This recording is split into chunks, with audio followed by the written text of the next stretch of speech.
I'm Jim Henkelman Bahn. I use the pronouns he, him, his, and that's important to me because one of the things that has been of value about NTL to me has been its commitment to inclusiveness, and we may get into more of that as we proceed. I'm living in Maryland in the United States, and I joined NTL in the mid-1990s, so it's about 25 years. I had been a member of a group called Mid-Atlantic Association for Training and Consulting, which was a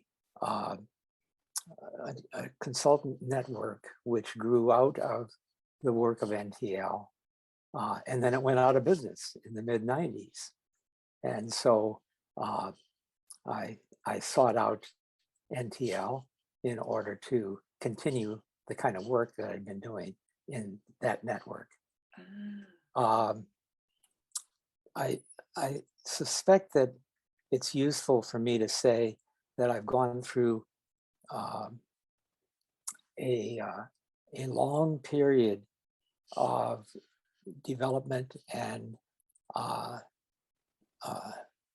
learning, and NTL has always been a part of that. So let's get on with the actual questions for the interview. Fantastic, thank you, Jim. Okay, so I guess where it would be great to begin is asking you to tell us about a time that for you stands out as perhaps one of your best memories, a peak experience in your connection with NTL. So something that perhaps you're most excited about in terms of your work or membership in NTL. And if you can begin perhaps by recalling that time and telling us a little bit about it. Yeah, as I think about that, probably my work with the DISJ community of practice back, well, it's a couple of decades ago now, when I worked with Sikari Pinnock as the co-chair of that group. And we did some very creative work where I remember one diversity workshop where I was a member of the staff, but I was also participating at the same time, and we were engaged together around the issues of diversity, inclusion, and social justice. I valued that work.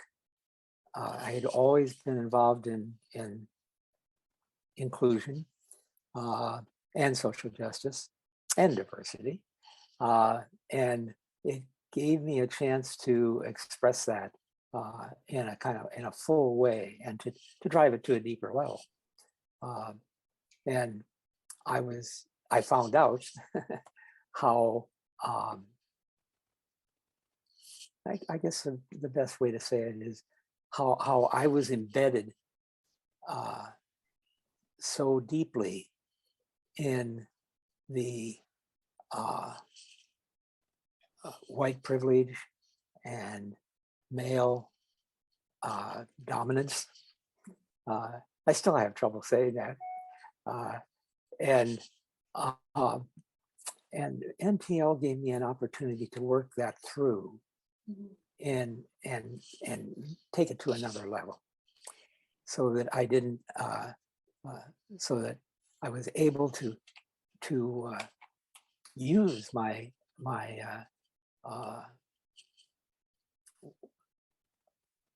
interests and values, and it all came together. Yeah. So I think that's the that would be I don't even remember the name of the workshop, and it isn't important, because what was important was what the effect that it had on me. Now there's been other events that were interesting, and but they were probably of less impact on my life. Absolutely. And there's so much in what you say, Jim. And I'm curious to find out a little bit more. So I'm first of all curious to hear a little bit more about actually what was going on around you, what was happening that enabled you to have that peak experience at Well, that. first of all, I was, as I worked with the diversity, inclusion, social justice community of practice, I always insisted on working with a person of color. And that was important to me. We would broaden that now to BIPOC. And uh, and it's a fun at age 89 to try to keep up with the language that's being used. But NTL has given me an opportunity to work with that. I mean, I've worked with it around uh, gay and lesbian folks who were friends of mine who would not join NTL because they didn't feel that NTL was providing the space for them. That's probably still true for some, but I think we've made fantastic progress in that direction.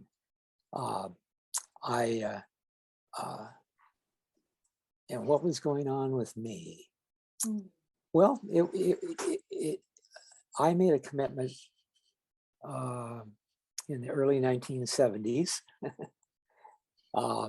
to do some work myself every year, not as a trainer, but as a person who was engaged. That's what got me involved with doing the being a participant as well as a trainer. As we develop some of these labs, I find that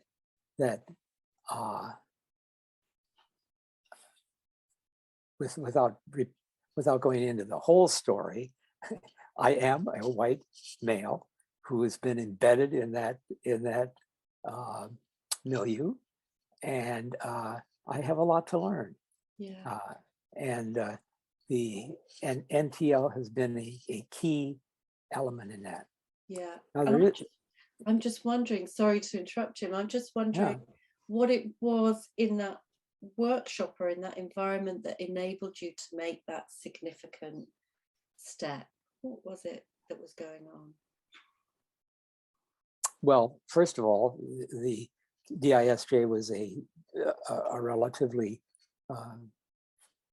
new phenomena. We developed it, and what was going on for me was an openness to try to I guess it's a give and take. Yeah. where I was trying to deepen my own understanding of DISJ, and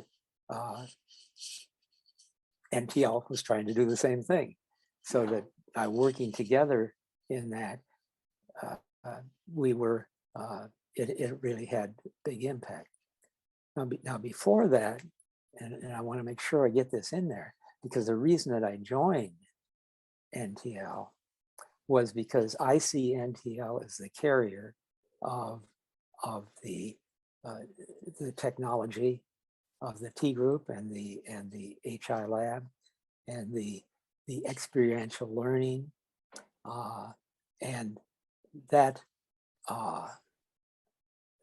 it's the I remember Charlie Seashore, when I took a workshop from him, he said, "You are really a believer in the classical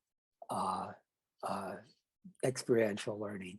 And I wrote a chapter for the Green Book that we use in the HI, and experiential learning is what my life is all about. And so it's an ongoing journey. Wow. So I'm keen to pick up on that on your contribution to that experiential learning as well. And I want to encourage you not to be humble here, but to share with us what you've valued about your own contribution. Yeah. When I was suggested that I put in my name for emeritus status, I thought, oh, I haven't written any long books. I haven't contributed extensively. But then I began to look at it, and I had.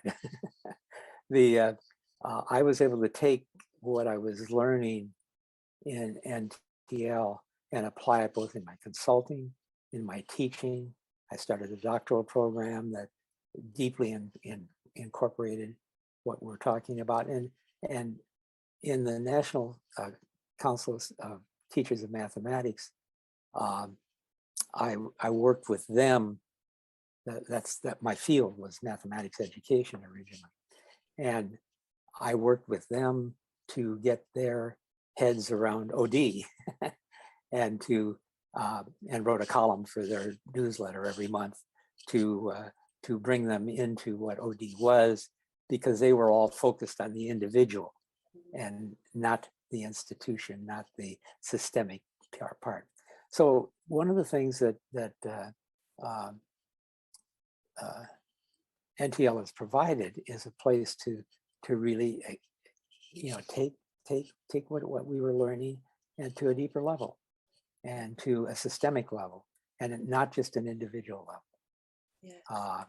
And of course, that's in my consulting. That's what I was doing all the time, trying to bring clients to a place where they were willing to take seriously more than just the change in the individual. And it's an ongoing. If you use polarity management and take a look at the way in which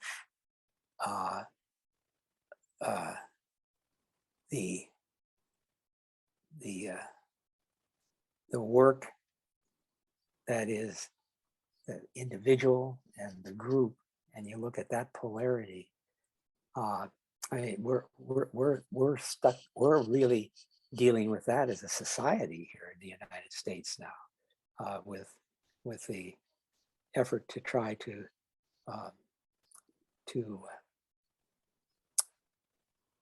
take away the fundamental democratic right to vote, the right for inclusion. There's a lot to say, and there's a lot to do. And I think NTL has a big role in that, and it's had a big influence on my life.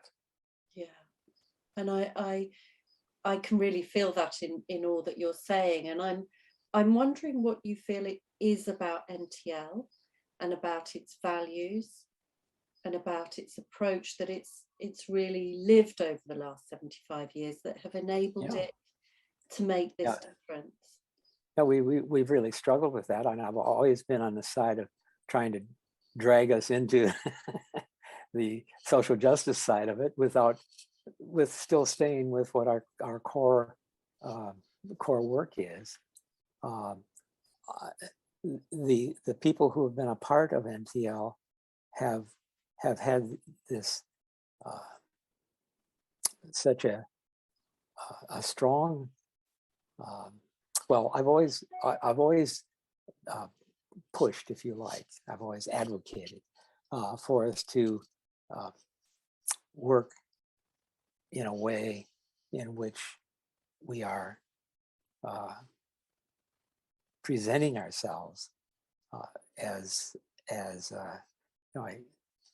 I'm aware that we often don't live up to our values, but we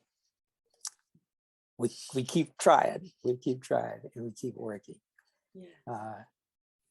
So, and I really believe in the experiential learning and the deep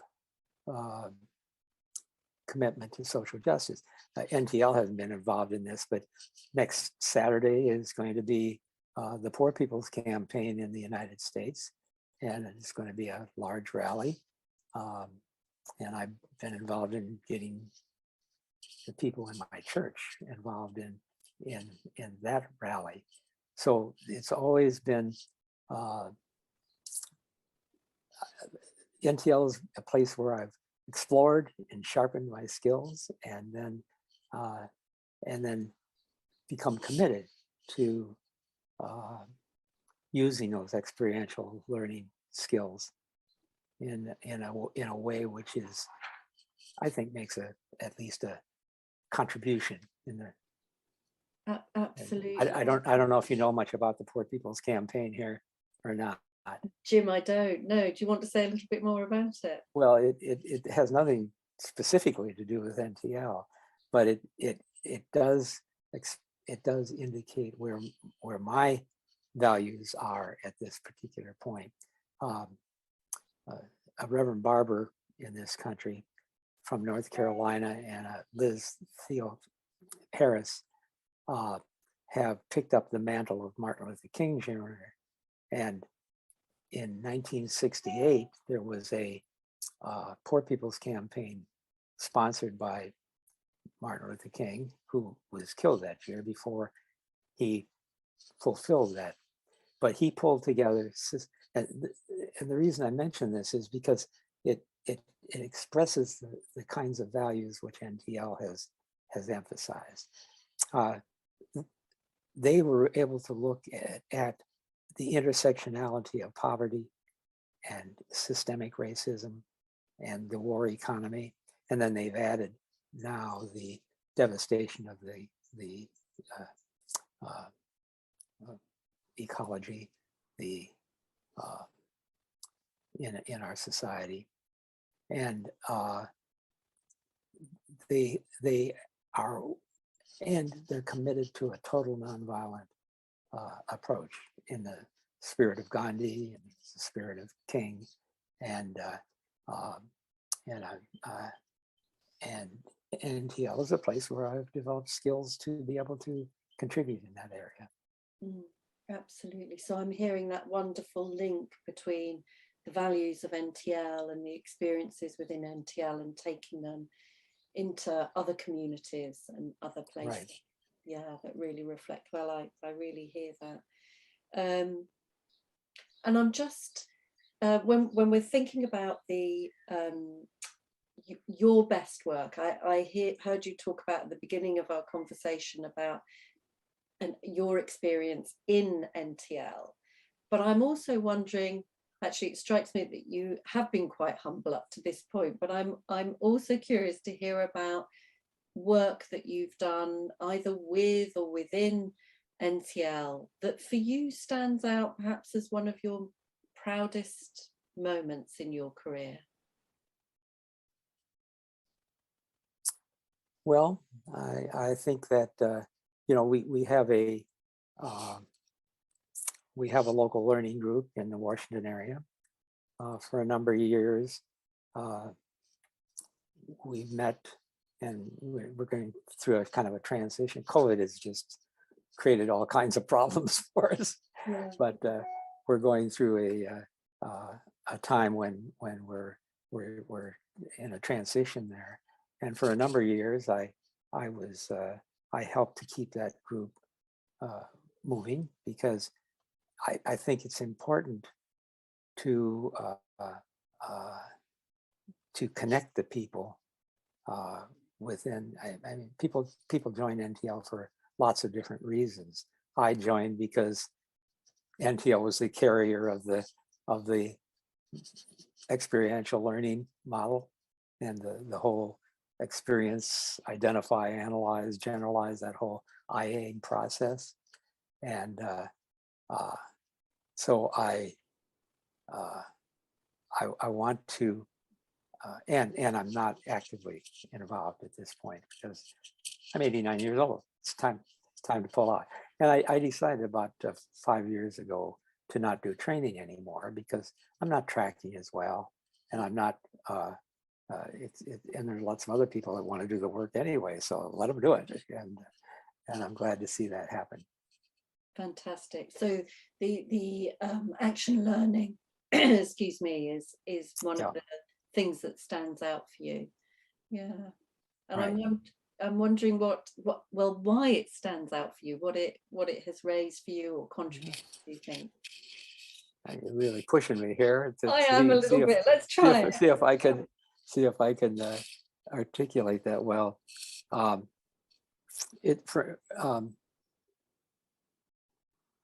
I guess the important part of the whole model. I went back. I have a doctorate in mathematics education, and I was involved with training individual people in teachers, creative ways of teaching mathematics. And when I began to see that working with teachers and working with them as individuals was useful, but it just sent back teachers into the same environment without, and they had no way of well, they had a difficult time implementing what they wanted to do in the classroom.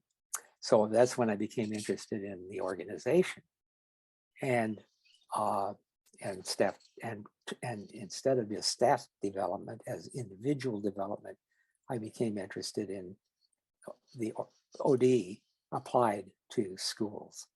And I went back and got another master's degree in applied behavioral science from the Leadership Institute of Spokane. And that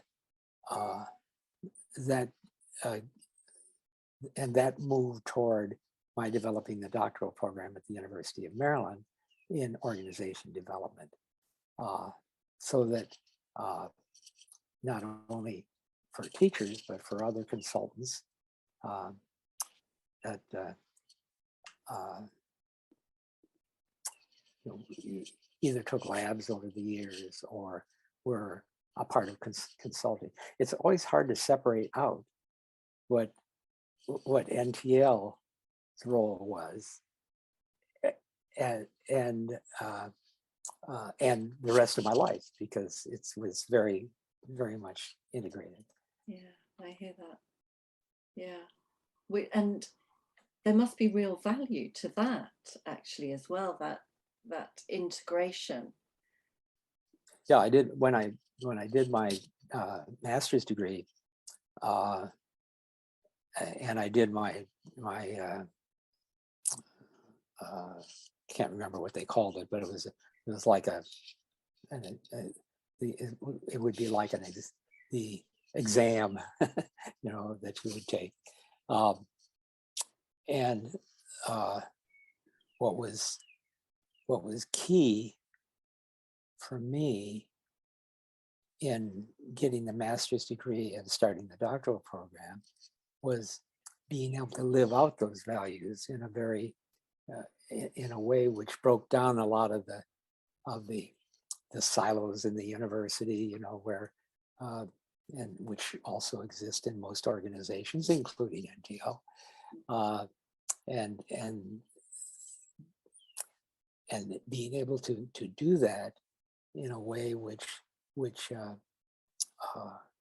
embedded those values in what they're doing, so that people are. So I've sort of shifted from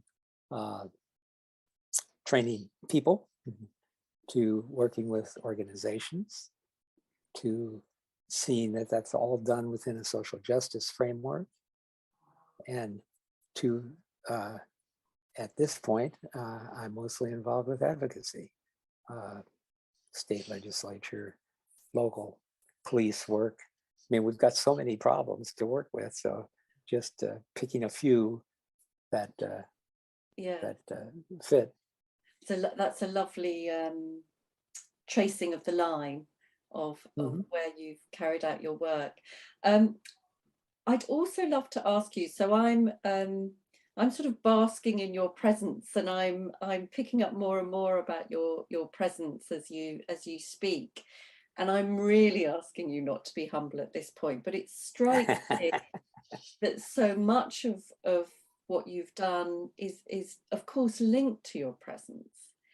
And I'm Yes. wondering if you're able to describe that, the what it is about your own presence that has enabled you to do the work that you've done. Yeah, well, I I pull a lot from the Buddhist tradition. I am a Christian, but I, I'm probably best be described as uh, a Christian atheist, if not no, agnostic would be better. Um, and so the spiritual journey has all been tied into that too. Now that's not the goal of or the job of NTL, but that was certainly a part of what's been happening for me. Yeah. So I'm I I live I right now I'm 89 years old, living one day at a time. I'm in I'm actually in hospice care under at home, turning from aggressively treating prostate cancer to palliative care. So that and it's a it's a very freeing kind of journey. Yeah. I don't know how hospice works in England, but that's of course where it got its start. Uh, Yeah. and the kind of approach of one day at a time, comfort, Mm. stay focused. I have adopted as my animal spirit guide uh, the three-toed sloth, and Right. and the sloth has been a wonderful sloths have they move about an average of 41 yards a day, so they can go half of a football field. They defecate once a week. They save their energy for focusing and one day at a time, very much like the Buddhist concept of mindfulness. Mm. And so all of that fits together, and NTL has been a part of that. Yeah. Wow. How amazing. How amazing, Jim. So let me bring you back to NTL. I'm wondering whether Yep. we can almost try and encapsulate in a few words. If you were to say in a few words over your career with NTL, your membership with NTL as part of the community, what you value most about NTL as a learning community, what would you say? Well, right at this point in time, I think I'd say persistence. And the NTL is not going quietly into the night, and maybe it will at some point. But the uh, the the work of NTL, there are always people who will pick up pieces of what's like you are, uh, pieces of what has gone on, and so we I value that a lot. I mean that ability. I got a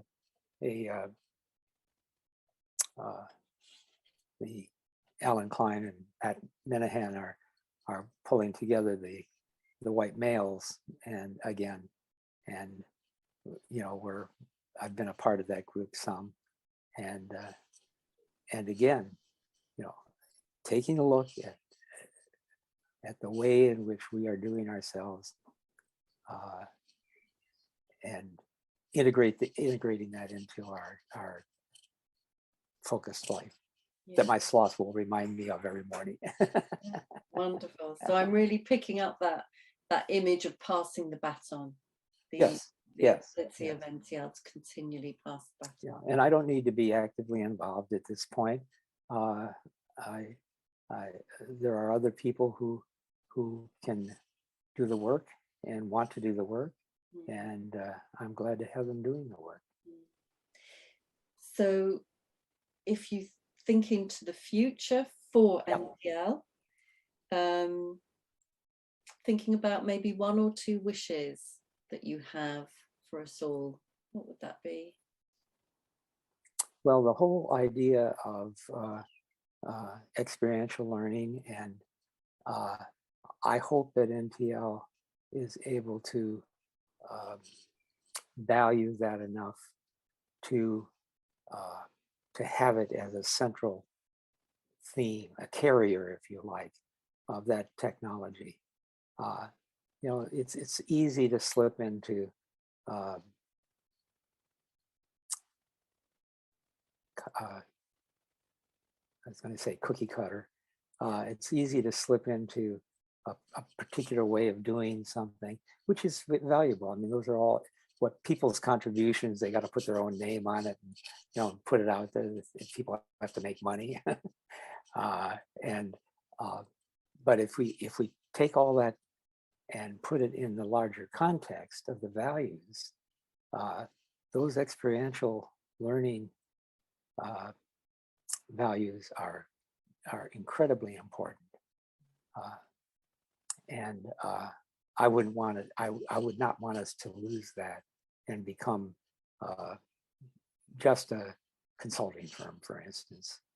Uh, and so my hope would be that would, and my hope is that we're able to respond to the demands of inclusion at this point in when it's so difficult. Uh, got a phone call just before this interview from supporters of the police who want to support the police in a different way than I do. I want some transparency, and uh, I want to be able to bring accountability to all of the parts of our society. And right now, police happen to be a, a problem. Wish I lived in England. At least we wouldn't have so many guns. Well, that's one of the differences, yeah, for sure. Though sadly there are not enough differences, I think, but yeah, that's right. No, that's true too. Yeah, we're not different enough. Okay. Jim, I'm so grateful for your time on this interview. Many, many thanks. You're welcome. You're welcome.